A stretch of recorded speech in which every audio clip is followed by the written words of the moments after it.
세상에 하나님이 하시는 일을 판단할 수가 없습니다. 왜냐하면 하나님이 세상을 창조하셨기 때문입니다. 그러니까 여러분, 하나님이 세상을 창조하셨는데 어떻게 세상이 하나님을 판단할 수가 있겠습니까? 피조물이 어떻게 창조주에 대해서 판단을 하며 옳다 그르다를 말할 수 있겠습니까? 그럴 수가 없습니다. 그런데 우리는 자꾸 세상이 크게 보이는 거예요. 세상이 훨씬 크게 보입니다. 하나님의 권세보다 세상 권세가 더 크게 보이는 거예요. 그래서 자꾸 세상을 더 의지합니다. 두려움과 염려가 많은 것은 세상이 크게 느껴지면 두려움과 염려가 그렇게 심하게 다가옵니다. 예배가 삶의 중심이 되지 못하는 이유는 세상 권세가 크게 느껴지면 예배 드리는 것보다 더 다른 게 크게 느껴져서 거기다 가치를 자꾸 두게 되는 것입니다. 하나님의 일에 관한 것을 대제사장이 누구한테 심판받냐면 하나님께 묻고 심판받는 것이 아니라 총독 앞에 가서 심판을 받고 재판을 받으려고 하니 이게 문제가 아니겠습니까?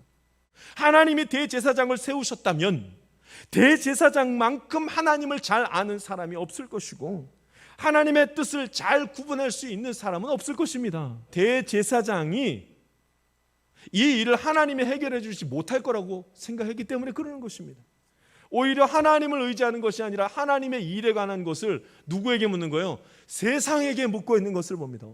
엄청난 일이 그 안에서 벌어졌습니다. 하나님께서 하시는 일을 대제사장이 전혀 알아차릴 수가 없었습니다.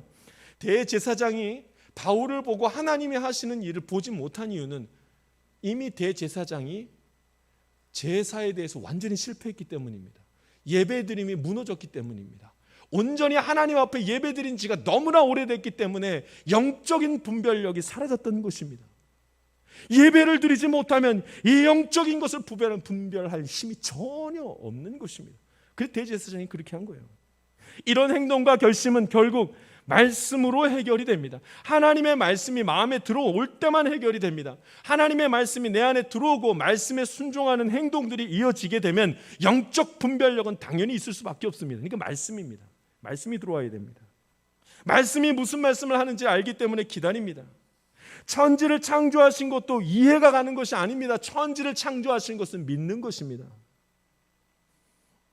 우리는 이해해서 믿는 것이 아니라 하나님의 말씀이 들어오면 믿음이 생기는 것입니다.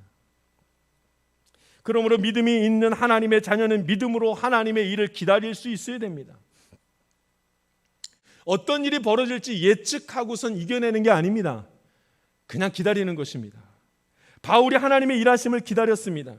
어떤 일이 자기에게 벌어질지, 죽을지 살지, 얼마나 많은 고통이 그에게 있을지 그것을 예측한 것이 아닙니다. 여러분, 바울이 예측한 것은 무엇입니까? 하나님의 일하심입니다. 여러분, 세상을 판단하십시오. 죄의 자리에 가지 않겠습니다. 이건 저긴 죄의 자리입니다. 여러분, 판단하십시오. 죄가 하는 일을 지적하십시오. 그리고 죄와 타협하면 안 됩니다. 환난이라는 것이 우리를 걱정으로 몰아칠 때가 있습니다.